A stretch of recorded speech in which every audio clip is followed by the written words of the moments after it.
विधानसभा निवडणुकीनंतर आता राज्यातल्या प्रमुख पक्षांच्या प्रदेशाध्यक्षांच्या बदलाची चर्चा सुरू झाली आहे। राजकीय पक्ष या पदाबाबतची भाकरी फिरवणार असून त्यात कुणाच्या गळ्यात प्रदेशाध्यक्ष पदाची माळ पडणार याची उत्सुकता आहे।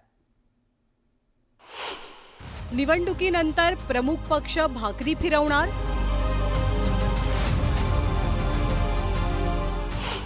प्रदेशाध्यक्ष बदलाचे वारे तेजीत। सर्व प्रमुख पक्षांचे प्रदेशाध्यक्ष बदलण्याची शक्यता। राज्यात महायुतीचं सरकार स्थापन झालं, मंत्रिमंडळाचाही विस्तार झाला, खातेवाटप पार पडलं आणि आता चर्चा आहे ती प्रमुख पक्षांच्या प्रदेशाध्यक्ष बदलांची। प्रामुख्याने भाजपा आणि काँग्रेस प्रदेशाध्यक्ष पदाची जबाबदारी नव्या नेतृत्वाकडे देण्याच्या विचारात असल्याची माहिती आहे। बुधवारी मुंबईत आशिष शेलार यांच्या नेतृत्वात भाजपच्या मुंबई प्रदेश भाजपची एक महत्त्वाची बैठकही पार पडली आहे। एक व्यक्ती एक पद या नियमाचा विचार केला तर भाजपात प्रदेशाध्यक्ष बदल अटळ मानला जातोय। भाजपचे प्रदेशाध्यक्ष चंद्रशेखर बावनकुळे यांचा मंत्रिमंडळात समावेश झाल्यानं भाजपला लवकरच नवा प्रदेशाध्यक्ष मिळणार असल्याचा अंदाज आहे। येत्या 12 जानेवारीला शिर्डीत भाजपचं महाअधिवेशन पार पडतंय आणि याच अधिवेशनात नव्या अध्यक्षांच्या नावाच्या घोषणेची शक्यता व्यक्त होते।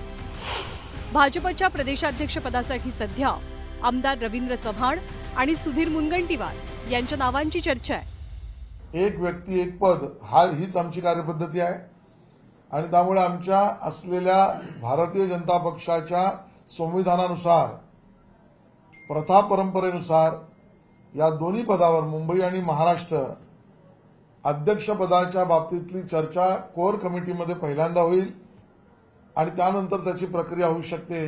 अजून तरी या विषयामध्ये कोर कमिटीत चर्चा झाली नाही। केंद्र आणि महाराष्ट्राची कोर कमिटी केंद्राच्या आदेशानुसार याबद्दलचा निर्णय आणि चर्चा करेल। ही प्रक्रिया सुरूच आहे।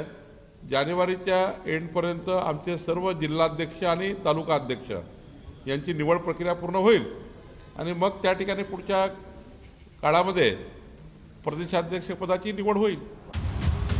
काँग्रेसला विधानसभेत मोठ्या पराभवाचा सामना करावा लागला। त्याच पार्श्वभूमीवर प्रदेशाध्यक्ष नाना पटोलेंनी आपला राजीनामा पक्षश्रेष्ठींकडे पाठवल्याची माहिती आहे। त्यामुळे काँग्रेसमध्येही प्रदेशाध्यक्ष बदलाचे वारे वाहू लागले।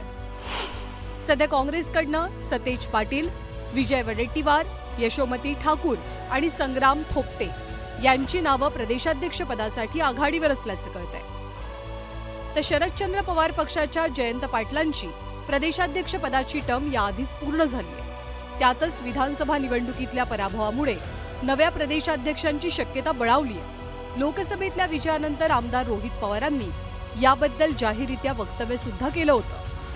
अध्यक्ष बदलणार आहेत अशा चर्चा आहेत शरद पवार पक्षाचे, त्यात खरंच काही तथ्य का? म्हणजे नाही बाबा, मला काय माहिती नाही। आमची 8 आणि 9 तारखेला जानेवारीमध्ये मीटिंग आहे, पण हा अजेंडा मी तरी पाहिलेला नाही पक्षाच्या अजेंड्यावर। त्याच्यामुळे 8 आणि 9 तारखेला जी मीटिंग मुंबईत होईल त्याचा अजेंडा माझ्याकडे तरी अजून आलेला नाही। तो 2-3 तारखेपर्यंत येईल, पण आम्हाला 8 आणि 9 तारखेला मुंबईला यायला आम्हाला सगळ्यांना सांगितलेलं आहे मीटिंगसाठी। तर दुसरीकडे विधानसभेच्या कामगिरीच्या आधारे सुनील तटकरेंना तुर्तास अभय मिळण्याचा अंदाज आहे।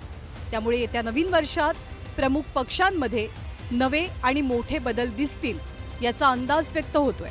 Bureau report, news 18 Lokmat.